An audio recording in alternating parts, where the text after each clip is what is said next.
기획하는 능력, 그리고 기획한 것을 상세한 컨텐츠가 있는 상세한 내용으로 채우는 능력, 이 능력을 우리에게 선사한단 말이죠. 어떻게 대학 다니면서 이걸 놓칠 수 있겠어요? DBPR 대학원생 여러분들 안녕하세요. 지도교수 김익환입니다. 이번에는 드디어 대미의 마지막 강의예요. 여러분들 마지막 강의 집중해서 메모하면서 들으시고요. 앞에 강의하고 조합해서 이제는 내가 레포트를 쉽게 그러면서도 A프를 받을 수 있는 그런 레포트를 쓸 수 있는 사람이 될 거야 라는 것을 결심하시고 실행이 가능한 수준으로 제 강의를 쭉 한번 정리해 보시고요. 그 다음에 첫 레포트를 제 강의에서 배운 대로 한번 실행해 보시기 바랍니다. 레포트 종류에 따라서 다릅니다만 1시간씩 2주 투여해서 A뿔 못 받았다. 그러면 저한테 전화하세요. 그 정도로 가능한 일이고 누구나 할 수 있는 일이고요. 이것을 몸에 붙여서 대학을 졸업하신다면 여러분들 어떤 분이 된다고요? 회사 생활, 사업, 기타 등등. 무슨 사람? 유능한 사람, 전략적인 사람, 심지어는 여기까지 가실 수 있습니다. 2강까지 들었던 내용에 이어서 마무리 이야기를 해보려고 합니다. 여러분들이 논문 4편 4시간에 읽고 1시간은 찾는 데 시간 썼죠. 그러면 5시간을 쓴 거예요. 여러분에게 뭐가 남았습니까? 노트 1개 남았어요. 노트 한 것은 베껴 쓴 요약문 아니죠. 여러분들이 머릿속으로 생각한 키워드들을 중심으로 한 간단한 노트 결과가 남았을 거예요. 이게 이제 우리가 레포트를 쓸 재료예요. 여러분들요, 여기까지 하시면 특히 처음 해보신 분들은 내가 여기까지 도달하네 하는 걸 느끼실 텐데요. 자신이 처음에 생각했던 백과사전을 보면서 레포트를 이런 방향으로 이런 소주제를 중심으로 해서 내가 써야지 하고 생각한 그 주제에 대해서요, 머릿속에 뭔가가 꽉 차오르는 걸 느끼실 겁니다. 그런데 익숙하지 않으면 개별 지식들이 꽉 찼을 뿐이지 걔가 어떻게 조합될 것인지에 대해서는 감이 안 올 수 있어요. 요걸 막아주는 방법이 아래 한글에 쳐보는 거예요. 아래 한글에 쳐볼 때도요, 제가 이제 처음에 저를 소개할 때 기록학자라 그랬지 않습니까? 이거 기록의 원리를 잘 이용하셔야 되는데요. 기록이라는 것은 베껴 쓰면 기록이 안 돼요. 왜? 베껴 쓰면 이 표면에서 왔다 갔다 하는 거잖아요. 자기 안으로 안 들어가잖아요. 그러니까 얘를 보고 내 안으로 넣어서 내가 그것을 소화해서 바깥으로 끄집어내는 메모나 기록, 요것만 내 거거든요. 여러분들이 쓰시면서 이미 이해작용을 반복적으로 하셨어요. 얘를 이제 아래 한글에 쳐넣지 않습니까? 쳐넣을 때 어떻게 한다고? 마찬가지로 베껴 쳐넣는다고? 아니죠. 이제는 아셨죠? 2-3줄 보고 그런 내용이구나 하고 생각하고 치시는 거예요. 아래 한글에 치는 작업만 하셔도요, 목차 구성을 이렇게 하면 되겠네. 이건 순서를 나중에 바꾸는 게 좋을 거. 치면서 느낌이 와요. 이 경지에 도달하시면 여러분들 레포트 도사되는 거 이미 도달했다 이렇게 생각하셔도 틀리지 않을 겁니다. 자, 아래 한글에 다 쳐넣었어. 그러면 얘를 쭉 보시면서 계속 생각을 해요. 제가 권하는 것은 아래 한글을 한쪽 더 펼쳐놓고, 요거 왔다 갔다 하는 거는 Alt 탭 누르면 되는 거 아시죠? 별걸 다 얘기하네. 그런 게 되게 사실 중요해요. 이런 게 스킬인데, 그래야 아래 한글 두 쪽을 왔다 갔다 하면서 쓸 수 있잖아요. 교수님, 저는 멀티 모니터를 써서요, 아래 한글 두 쪽을 요 모니터에 펼쳐놓고 쓰세요. 굉장히 좋은 방법입니다. 요걸 이제 에디톨로지라 그래요. 우리가 조사한 거, 우리 머릿속에 넣은 거, 이것을 편집하는 작업이거든요. 편집할 때는 이렇게 아래 한글 같은 편집기를 2-3대 펼쳐놓고 하시는 게 훨씬 효과적입니다. 자, 2개를 펼쳐놓았다고 가정을 합시다. 아래 한글을 치면서 큰 얼개가 머릿속에 들어오기 때문에 목차를 짤 수 있게 돼요. 과감하게 목차를 짜시기 바랍니다. 2번째 페이지에 이제 제목 쓰고, 그 다음에 1. 서론 쓰고, 서론 이외에도 가능하죠. 들어가며 머릿말 이렇게 쓰실 수 있겠죠. 2. 3. 4. 5. 이렇게.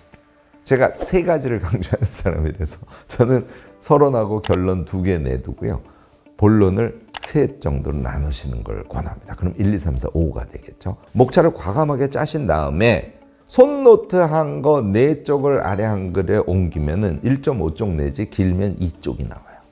그럼 여러분들 목차 짠 데다가 다 옮기면 2쪽 정도 되는 키워드로 구성된 내가 레포트에 쓰고자 하는 내용들의 큰 흐름이 나올 겁니다. 근데요, 여러분들 여기에는 뭐가 안 들어가 있을까요?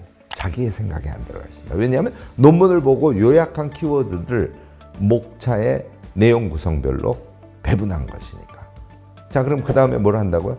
목차 짠 아래 한글에다가 키워드가 쭉 배열되어 있으면 그 다음에는 자기 생각을 해보는 거예요. 내가 고등학교 2학년 동생에게 청소년 복지 정책의 성격에 대해서 설명을 하고 있어. 이 설명을 할 때는 이런 순서로 하고 이 부분은 얘가 잘 모를 것 같으니까 조금 보완 설명을 하고 이 부분 내가 강조를 해야지. 이렇게 누구에게 설명한다고 생각하면서 아래 한글의 내용을 추가해 주시고 경우에 따라서는 순서를 좀 바꿔주시기도 하고 요거를 우리가 개조식 쓰기라고 해요. 문장을 풀로 만들지 않고 키워드 위주로 정리한 것을 개조식 쓰기라고 합니다. 여러분들이 레포트를 5쪽 쓰실 거면요. 개조식 쓰기를 적게는 3쪽, 많게는 4쪽 정도 해두시면 5쪽의 레포트를 완성할 수 있게 됩니다. 여기까지가 제일 중심이 되는 지적 작업이에요. 요걸 어느 정도 해놓으신 다음에 레포트에서 여러분들이 좋은 점수를 받을 수 있는 팁 2가지를 드리면요. 일단 통계표, 그 다음에 개념도 이런 거 있죠. 이런 게 논문에 나와 있어요. 걔를 갖다가 집어넣으면 논문이 훨씬 더 구체적이고 설명적이고 설득적으로 읽히게 됩니다. 당연히 높은 점수 받으실 수 있죠. 제가 앞부분에서 쭉 말씀을 드리면서 논문을 요약할 때 표나 이런 것들은 사진을 찍어서 넣는 방법도 있고 체크만 해두셔도 된다 이렇게 말씀을 드렸지 않습니까? 체크해 놓은 것을 아래 한글 개조식을 쓴 데다가 필요 부분에 중간중간 삽입을 해 주십니다. 5쪽 레포트를 쓰시면요. 그림이나 표가 최소한 2개 이상 들어가도록 여러분들이 한다. 이런 원칙을 세워두시면 레포트 쓸 때 큰 도움이 될 겁니다. 교수님, 그러면 사진으로 찍어가지고 아래 한글에다가 인베디드 하면 되는 것이죠? 아닙니다. 레포트 쓰실 때는 꼭 표도 자기가 다시 그려서 넣기를 권합니다. 자, 이렇게 해서 기본이 됐어요. 그 다음에 이제 레포트 글쓰기예요. 여러분들이 이 글쓰기에 자신이 없으니까 자꾸 베껴서 넣습니다. 베껴 넣기는 일단 내용이 아무리 좋아도 좋은 점수로 평가받을 수 없어요. 또 베껴 쓰면 생기는 단점이 뭘까요? 글이 늘질 않아요. 아이고 교수님 저는 공대래 가지고 글을 써본 적이 없어서. 아니에요. 레포트를 처음 쓸 때는 미숙하죠. 어렵겠죠. 산을 넘고 넘어서 그 산을 넘으셔야 공대 나와서 회사에 취직해서 그 공대에 자기 전공을 살려서 일을 한다고 하더라도 여러분들 사회에 나가서 일하는 것은 전부 글입니다. 이렇게 생각하셔야 돼요. 그래서 레포트 쓰기는 또 한편으로는 나의 인생에서 정말 소중한 글쓰기 연습을 하는 것이다. 이렇게 생각하고 하시기 바랍니다. 아이고 썼더니 초등학생 글 같아요. 오케이. 베끼는 것보다는 초등학생 글을 내시는 게 훨씬 여러분께 유리하다는 거 정말 제가 강조해서 말씀드립니다. 그거 믿으시고요. 과감하게 열심히 특히 첫 번째 어려운 산을 꼭 넘으시기 바랍니다. 자, 레포트 글 쓰는 법에 대해서 지금부터 말씀을 드릴게요. 이런 경우가 10명 중에 9명이에요. 문장을 3문장 쓰잖아요. 앞에 가서 또 고친다니까요. 한 문단 쓰고 또 앞에 가서 고쳐요. 7줄 쓰고 또 앞에 가서 고쳐요. 이래가지고 언제 글 씁니까? 여러분들 이 습관을 고치셔야 돼요. 자기가 쓴 글에 대해서 자신이 없기 때문에 그런데 요거는 제가 오늘 말씀드린 방법으로 레포트 쓰기를 하면 바로 고칠 수 있습니다. 저는 지금 교수 25년 차지 않습니까? 근데도 그렇게 글을 써요. 어떻게 쓰냐면 문장을 완성시키지 않습니다. 일부러. 왜냐하면 문장을 완성시키면 저도 사람인지라 앞에 쓴 걸 고치고 싶어지거든요.